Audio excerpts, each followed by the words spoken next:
Welcome back. St. Lucia continues to prove why she is a destination that inspires travelers to visit and explore her beauty and splendor.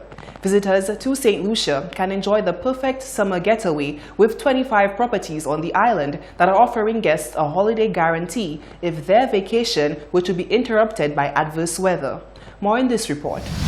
Though St. Lucia is seldom affected by hurricanes, hotel operators associated with the St. Lucia Hotel and Tourism Association, SLHTA, created the Holiday Guarantee, so visitors could book their vacations with confidence at any time of the year. This unique Holiday Guarantee program covers cancellations made prior to arrival and if the vacation is cut short because of a hurricane. The guarantee becomes effective upon the issuance of a hurricane warning by the St. Lucia Meteorological Service and offers a waiver of cancellation penalties and an opportunity to rebook the vacation. Travel agencies and tour operators who can now offer their clients an additional layer of security for their vacations in the event of a hurricane have welcomed the Holiday Guarantee program, which got underway in 2018. Chief Executive Officer at the St. Lucia Tourism Authority, Beverly Nicholson Doughty, said, quote, "As a sought-after Caribbean destination, it is utterly necessary that our holiday guarantee remains in full effect to assure our visitors that St. Lucia takes pride in its tourism product." End quote. Participating properties in the 2019 Holiday Guarantee Program include Serenity at Coconut Bay Beach Resort and Spa, Tikai Resort and Spa, Calabash Cove Resort and Spa, Hotel Chocolat, Coco Palm, East Winds, Fordor Plantation and Resort, Ladera, The Landings Resort and Spa by Elegant Hotels, Villa Capri, Bay Gardens Resorts Inn, Hotel Resort and Marina Haven, and Chassenay, Jade Mountain, Mango Beach Inn, C'est La Vie, Tete Rouge Resort, Opic Paradise, Top of the World Apartments, Castles in Paradise Villa Resorts, and Marigot Bay Resort and Spa and Marina. Reporting for Hot 7 News, I am Solaj Alfred. Veterans in the media fraternity, Marius Modest and David Pascal, have set off to document the Pan Am Games in Lima, Peru. The pair caught up with Senator Fortuna Belrose, who is accompanying the team, and made it in time to witness the opening ceremony of the Games, and filed this report. I am Marius Modest out there in Lima, Peru, accompanying me with my colleague from the Star, Dave Pascal. We are trying our best to make sure that we document what's happening with our athletes here in Peru. For the 7th time, they are participating in these games, and unfortunately, just a handful of them were able to be here for the opening. But later this week, we'll have most of our athletes here, right? That's right, that's right.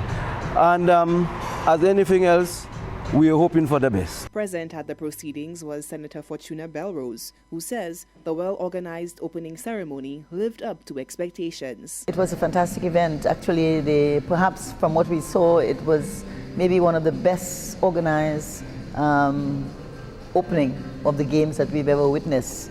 If you talk to the experts among us, persons who have been around the games for quite some time, like Richard Pitterkin, it was very clear to all of us that the delivery of the opening ceremony for the games really symbolizes the essence of, excellence. And the Peruvians went all out to really display their culture, during that ceremony. And we were quite happy with what we saw. We were quite happy with the way the athletes were received. And overall, for now, the organization of the events looked very, very solid. And we really want to commend the people of Peru for coming through in that way with respect to the games. Yes, St. Lucia's delegation was very small. We only had one athlete in. As you know, for major games like that, the athletes prefer to stay as long as they possibly can in their training centers. In our case, our policy is that within 5 days of the events, they are supposed to be here. And so most of our athletes will be arriving at least 5 days prior to the actual competition day for them. So the Levin Spencers, General Shapers, they will be coming in next week when track and field will be held. Track and field starts around the 8th or 9th, I think, and the girls will be here in time to compete for that. We also have the sailors. The sailors are already here. Stephanie Lavelle is on the ground. We have Jean-Luc Chevret, who is also here. And then, of course, we have the swimmer, Jean-Luc Zephyr, who will be coming in shortly.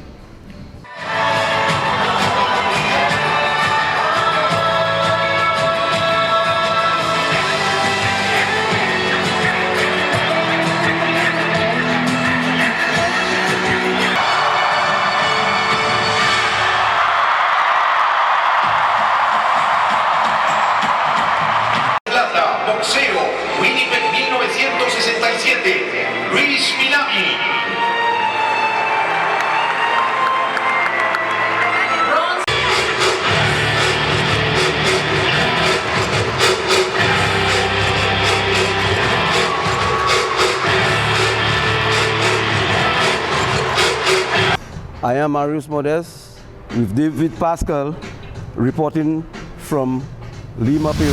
In an effort to manage debt easier, the Eastern Caribbean Central Bank has launched a new debt portal. The portal has been praised as a means to increase security for the ECCU member countries, as well as being an information tool for research gathering. More in this report. On July 23, 2019, the Eastern Caribbean Central Bank, ECCB, officially launched the new debt portal. This portal is a core achievement in the ECCB's strategic plan. The portal is designed as an investor relations tool to increase awareness of the regional government securities market, RGSM, increase the market base for government securities for each of the 8 Eastern Caribbean Currency Union ECCU member countries, as well as improving the disclosure of information to investors and market participants. The portal will be an invaluable information tool for various market participants, such as investors who require data to inform their investing decisions, rating agencies who require macroeconomic data in order to effectively rate countries, or students requiring up-to-date research data. The portal contains the most recently approved debt data and publications for each of the ECCU member countries. The highly stylized and easily navigable portal houses information on debt legislation, economic statistics, and an auction calendar with upcoming auctions for the next 30 days. The RGSM has allowed ECCU member governments to obtain financing for their annual budgets. The portal aims to increase the investor base available to the countries, as well as inform investors of their investment choices. The data on the portal will be continuously updated by the member countries to allow users to have access to the most up-to-date debt and economic data. Reporting for Hot 7 News, I am Solaj Alfred. A 3-day workshop organized by the African Caribbean Pacific ACP and the Caribbean Development Bank Natural Disaster Risk Management Program, funded by the European Union, looks to enhance weather and climate systems and impact-based forecasting platforms in the Caribbean. More from Novita E. Green. A 3-day workshop was held at the Office of the National Emergency Management Organization, NEMO. Discussions were centered on ways to enhance pre- and post-event monitoring and assessment through capacity building with stakeholders such as meteorological and hydrological services. Chief Hydrologist Sean Boyce says the hands-on workshop will better equip participants with impact-based forecasting. The workshop is focusing on providing participants with access to information and tools, services, products that can support what is called impact-based forecasting. In the past, Met Services and the like would usually provide information that speaks to what the weather will be. The current focus is to kind of move away from that and provide information on what the weather will actually do on the ground. So that's kind of what impact-based forecasting focuses on, where you can provide information to the public in a manner that they can actually easily understand and know how to act and respond. In addition, Boyce says the workshop has the capacity to save lives and control risks through proper information gathering and usage. At the end of the day, you're trying to save lives and protect property. So if you're looking to minimize risk in any way, you need to understand your exposures. So the platform, the workflows provide a way of combining not just the hazard with information that you may be required to act on, but it brings into play your exposure data sets as well as vulnerability data sets. So for example, if you know where your critical facilities are located, you know where the persons who may be at risk in certain communities are located, if you know where your bridges, critical locations where you may want to protect are located, when you combine that type of information with what you may expect the weather to do, then you can start actually qualifying where the risk levels are. And once you can do that, you know the areas where the population may be exposed, and you can perhaps make an intervention in time to save life and property. Day 3 of the workshop will be held on Wednesday, 31st July 2019, where participants will engage in web alert demonstrations, impacts reporting, and a summary and workshop evaluation. Reporting for Hot 7 News, I am Novita Green. It's now time for the sports with Tennis in Glasgow.